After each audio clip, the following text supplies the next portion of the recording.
With problem 639, it says we have a normal model with mean 500 and standard deviation 100. Okay. It says which of the following questions asks for a probability and which asks for a measurement. Okay. So this one asks for a measurement. What reading score is at the 65th percentile? This asks for a measurement. And this one asks for a probability. But let's go ahead and solve these. Okay, what reading SAT score is at the 65th percentile? Okay, so for problem A, what we want to do is we've got a normal model curve centered at 500, and somewhere is the 65th percentile, and we want to know what is the score that gives us the 65th percentile. The 65th percentile means that the area to the left is 0.65. So I'm going to go to my table and I'm going to look for the number that's closest to 0.65. So it looks pretty close right here at 0.40, but if we go over here we see 0.6517 is even closer and 0.6480 is also close.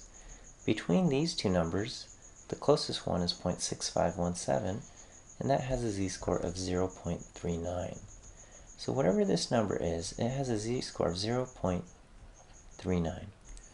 We don't want to say that the score is 0.39 because that's not an SAT score. The z-score of the score is 0.39. So we have z equal to x minus mu over sigma. We know that 0.39 is equal to the x that we're looking for, the score, minus the mean of 500 times the standard deviation of 100. So we're going to solve for x. We'll multiply both sides by 100. Now I have 39 is equal to x minus 500. And I add 500 to both sides. And here I get x equal to 539.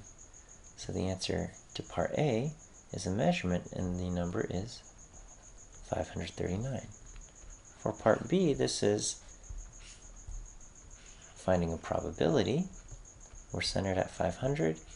We're drawing a line at 550, and we want to know what's the probability of scoring 550 or more. So here my z-score is 550 minus 500 divided by 100. I get a z-score of positive 0.5. When I look up 0.50, I get that the area to the left is 0.6915. So the area to the left is 0.6915. What I want is the area to the right. So I do 1 minus 0.6915.